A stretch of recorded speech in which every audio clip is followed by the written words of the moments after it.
right, I'm gonna just play devil's advocate here. Uh, I mean, I see where y'all coming from.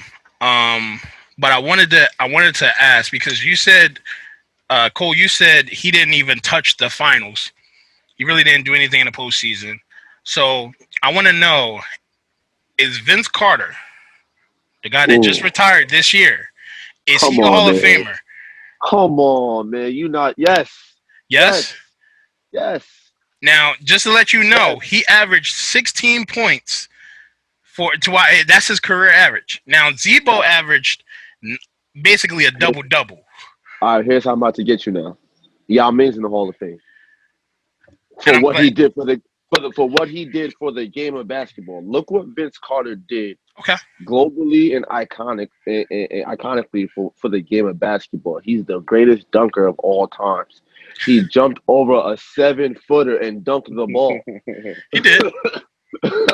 Like for what he did for the game and how he's just well respected over the world and how he was able to play for as long as he did. Like for me, only thing that stopped Kobe was that Achilles injury. Yeah.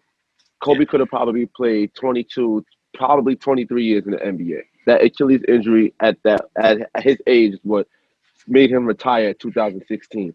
Vince Carter was able to play. He played in the league with dudes that he played in the league with Steph Curry and his dad. Like That's true. he played against Steph Curry's dad and played against Steph Curry and was still able to like keep that longevity. Was still able to.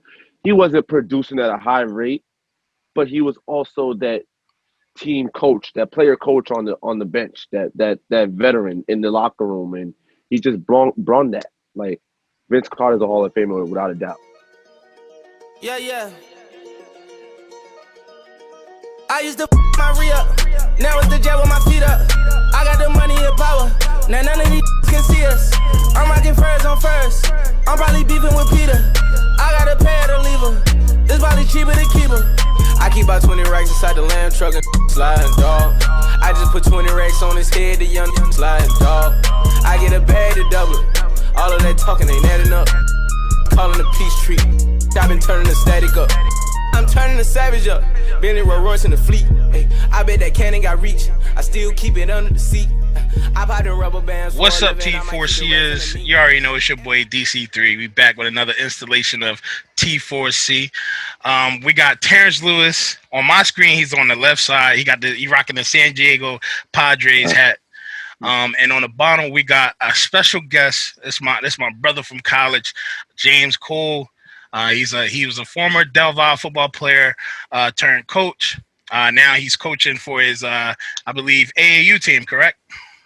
Yes, yes. AAU and high school team. Yes, sir. Yes, sir. So I'm pleased to have you here. Thank you for being here with us today. Thank you. Thank you for having me. No problem. So we're gonna get right into the first topic. So the first one is we're going to start off with basketball. So apparently, this question came from a friend of ours. Well, the co-host of this show, Lee Datz. He couldn't be with us today. He wanted to know about Zach Randolph. So apparently, Zach Randolph, I think he retired last year, or if not last year, this year. And so he won't be eligible for a Hall of Fame for a good 4 years, I believe. So is he Hall of Fame worthy? Do you think he belongs in the Hall of Fame? So Cole, we're gonna start with you first, bro. Being that you're Um, the basketball head. that's to me. I think he's a legend without a doubt. Hall of Famer is tough because of like for instance, like guys like AI or Charles Barkley. They got to the finals. You know what I'm saying? Like Zach Randolph, like he's a legend, but he really didn't, to me, do enough in the postseason to get that Hall of Fame badge. Like AI bumped into Kobe, Charles Barkley bumped into Jordan. So it's like, yeah, I understand that he was in the Western Conference when the Western Conference started to get crazy. That 2000s era was crazy in the Western Conference. But I think legend without a doubt, Hall of Fame. Me personally, I don't think he's a Hall of Famer. Okay. I think he could have probably did a little more in the playoffs, but it's tough. It's tough to give him that Hall of Fame back. Legend, without a doubt. The Hall of Fame, I just don't see it. All right. T, how about you, man? How you feel about this? So with me, Zach Randolph Hall of Fame, not a chance. There are far better players than that are in the Hall of Fame that haven't even gotten that call. And he has less rings than Smush Parker, less rings than Norris Cole. Like his legacy, I feel like in Sacramento, that's where he's known. Like he played for one team his whole career. I get that. I'm hoping Dame Lillard leaves the Blazers because he'll have a similar legacy for being loyal, but loyalty doesn't always bring winning. So I feel like Hall of Fame, that's a stretch, a very far stretch. Okay. All right. I'm gonna just play devil's advocate here. I mean, I see where y'all coming from. But I wanted to ask because you said, Cole, you said he didn't even touch the finals. He really didn't do anything in the postseason. So I want to know, is Vince Carter, the guy that just retired this year, is he a Hall of Famer? Come on, man. Yes. Yes? Yes. Now, just to let you know, he averaged 16 points that's his career average. Now, ZBO averaged basically a double-double. All right, here's how I'm about to get you now. Yao Ming's in the Hall of Fame.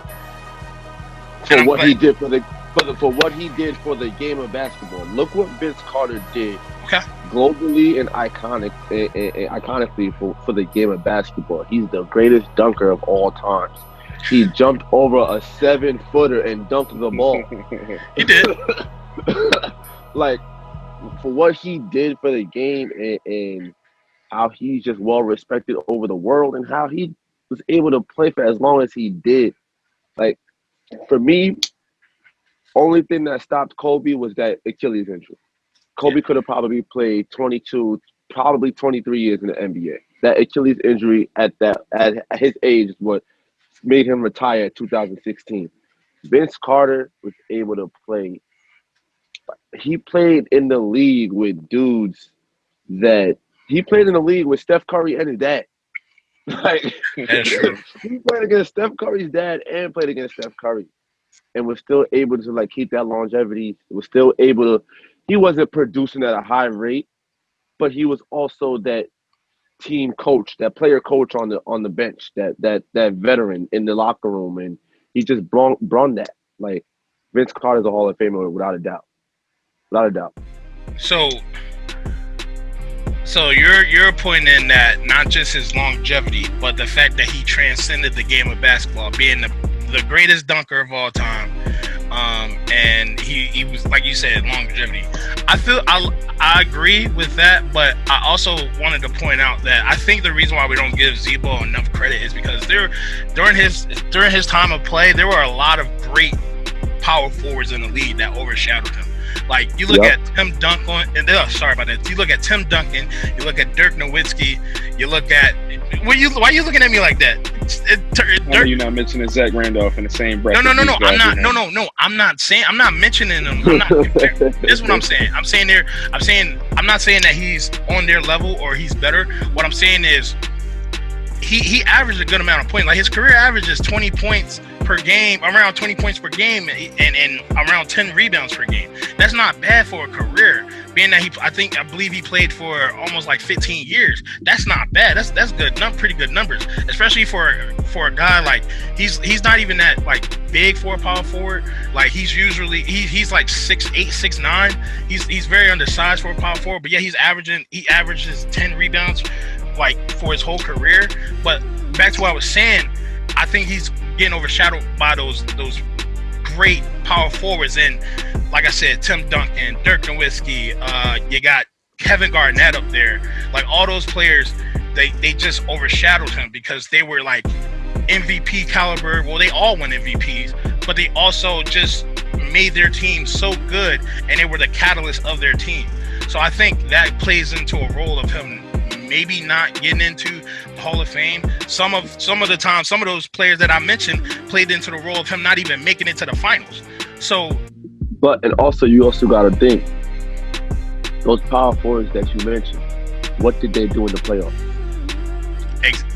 My point exactly. That's So, the point I'm making. but even if I can say, all right, you can say he's going against the Spurs and teams that's loaded, and it's just him. But Hall of Fame is not a team sport. It's not a team category. We want to know what did you do in those moments, like AI pound for pound, like one of the greatest pictures of all time is him stepping over Tyronn Lue. They lost the series. They only won one game. Like even Ty Lue said it when they asked him in the end when he was the head coach of the Cavaliers. They asked him about because it was the anniversary of the picture. They asked him, "What did you think? Or how do you feel about AI?" He's like, "That's cool because at the end of the day, the ring is still in my house, so I'm not mad at being stepped over because we won the ring." All right, what did Zach Randolph do? Does he have any playoff buzzer beaters?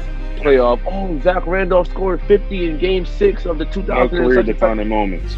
Yes, thank you. Like, what is that defining moment for him that we can look back and say, yo, Zach Randolph really, all we know is Zach ZBO, the person, the player. Yes, he's a very, very, very well-respected player. His game is respected. And I'm not trying to sit here and say that he's a bum, because he's not. But Hall of Fame, nah. Legend, yes. I could say that Zach Randolph is a legend in the game of basketball. And that's not everybody can say they're a legend. So that's my take on that. T, you got anything else to add? All right, Dan, let me ask you this. Mm-hmm. Does Zach Randolph have as good of a career as Carmelo Anthony? Ooh. Because it's people questioning if Melo is Hall of No, Fame he has it because you know what? Okay. I see where you're going with this. Because Melo had career defining moments. Not even just because it's people saying Melo's not even Hall of Fame right now. Now whoever says Melo is not a Hall of Famer right now is an idiot. He gets paid to say this on TV. I can't. See, in the words of Stephen A. Smith, stay off the weed. Like he. No, go ahead. I'm just saying, like Melo. Don't get me wrong. He's had years. I think, matter of fact, I'm not even gonna get into all that.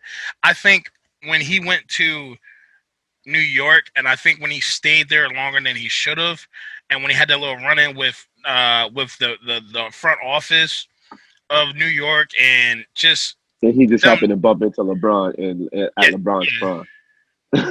That too, but he was supposed to go there. Yeah, but yes, he was. Or and Chicago. That would have been different. But what I'm saying is he had the New York Knicks as the number 2 seed. He did. And I'm from New York, and I'm not a New York Knicks fan, but seeing, because I was in, I want to say 10th to 12th grade when Melo came to New York. And to see what he did for the city, to see how he gave the city hope once again, because the last time the New York Knicks fan base had hope was the Jamal Crawford, Nate Robinson, Stephon Marbury. That was the last time that New York Knicks had any type of hope, and it wasn't anything special. So when Melo came to the Knicks, I still remember everybody going crazy when the trade went down. Like it was like that was what he did for the Knicks, and not only that, Melo had career-defining seasons. Let's not forget, he was the only rookie ever to not win Rookie of the Year after winning Rookie of the Month in the Western Conference every single month. Like, that is true. And let's not forget those matchups: LeBron and versus Melo versus D Wade. Those were those Friday night NBA games that we made sure that we did our homework, make sure everything was done, so we could watch those games, because those games was must-see TV. It was always like, let's not forget Braids Melo when Melo could fly. Yeah, Braids was a dog, Melo. That Melo was something serious. don't let what the Knicks like. I keep talking. Don't let the what happened with the Knicks management office, and then it didn't help that he went to go play beside um, Russell Westbrook and Paul George. That wasn't really great for him. That kind of and then it happened. Then he went from playing with Russell Westbrook to have to play with James Harden and Chris Paul. People who are ball dominant. Like I can see if he went to go play with LeBron or D Wade, guys who don't mind working off ball, guys who don't mind giving the rock up. You know what I'm saying? Like it was tough to put Melo in that situation, in my perspective, because of what Melo has been to the league, and now you're just asking somebody who was an all-star, and you're asking, yes, you should sacrifice, but everybody can't do that. Like you're asking somebody who's used to the ball in their hands all the time, used to being the man, now to have to take a back seat and prove that he's worthy. Usually guys get the ball to prove they're worthy. You know what I'm saying? Now you have to ask him to take the back seat. Like that didn't help his situation. If it was going from Denver to OKC or to Houston, okay, maybe, because Melo when he had the Knicks, he had a team, so he was able to find other ways to try and win. But after the drama with the front management office in New York, it was just a whole bunch of. I think it was just tough for him, for everybody. That year and a half span of Melo's career, everybody's trying to just define Melo's career off of that 1 year. No, let's talk about what Melo did throughout his whole career. That's how you define somebody being a Hall of Famer or not. And let's not forget, 2009, Melo probably would have won a ring. You know who he bumped into? Kobe Bryant. Yeah, I remember that game, that series. Possibly could have had it. So he was doing it in the West. Possibly could have had him bumped into Kobe. Came to the East, bumped into LeBron James. Yeah. Come on, man. Come on, that's not. Come on. That's tragic. But you're right. You got a point. Whoever says Melo shouldn't be in the Hall of Fame, I can't listen to you about basketball anymore. Like I just can't. It's not debatable. It's not debatable. The fact that this man's gonna go down as one of the best scorers to play the game. Like you got KD, you got Melo. Melo is up there. He's not I'm not gonna say he's as efficient as KD, but that man's a legit scorer, and he has and he's like even before walking bucket. Exactly, walking bucket. But like you gotta also think about, like, I know how we talked about Vince Carter and how I remember talking to somebody earlier about how Vince Carter paved the way for those Chris Boshes, for the Kyle Lowrys, for the DeMar DeRozans, and I'm not gonna say Kawhi, but he's only been there for 1 year. But Melo did the same. Like Melo low-key did the same thing. Like before Melo got there, like honestly, ask yourself, like who really was a Nuggets fan? Like who really sat there? Not only that, we can go deeper and say before Melo came onto the team, how many people did you really see get into a triple threat jab work? And how many people did you really see add that to that game? Like once Melo came through and started adding the triple threat jab, pull up, jab 1-2, pull up, that's when kids started, oh shoot. The Melo, and I want to say Melo, Rip Hamilton, I'm probably gonna forget some guys, but Melo and Rip Hamilton was one of the ones that really, and D Wade, that really brought back that mid-range game. That really brought it back and really showed kids like, yo, you can still be a dog and be effective with shooting mid-range jump shots. Like Melo helped change the game. Not change the game, but he helped evolve it. Yes, there we go. Thank you. Yep. He definitely helped evolve it. I agree with that. T, you got anything? Oh, you said no, nothing else. Yeah. You said what you said. Well, okay, so I guess so we got two people that said, so y'all two said, no way Jose ZBO is in the Hall of Fame. And then you got me that's like, I wouldn't be surprised, but In the hood, he's a Hall of Famer. Exactly. In the hood of fame. There we go. There we go. All right. ZBO. Well, he's in the hood of fame. That's funny. Well, that was segment number 1. I hope you guys enjoyed it. Make sure you like, subscribe, follow, comment on this segment. Let us know what you think. Do you think ZBO is a Hall of Famer? Do you think he's not a Hall of Famer? Who else? Who do you think should be in the Hall of Fame? Who do you think shouldn't even be in the Hall of Fame? Shouldn't even be in discussion? Let us know. But other than that, let's get ready for segment number 2. And boom, we out. I just ordered up a Rolls Royce truck with the Gucci interior. Ay, when I was bending the block with the lasers out, they thought it was Christmas. Up the block and knock his braces out, we called him slipping. We was working at that vegan house, God forgive me. I used to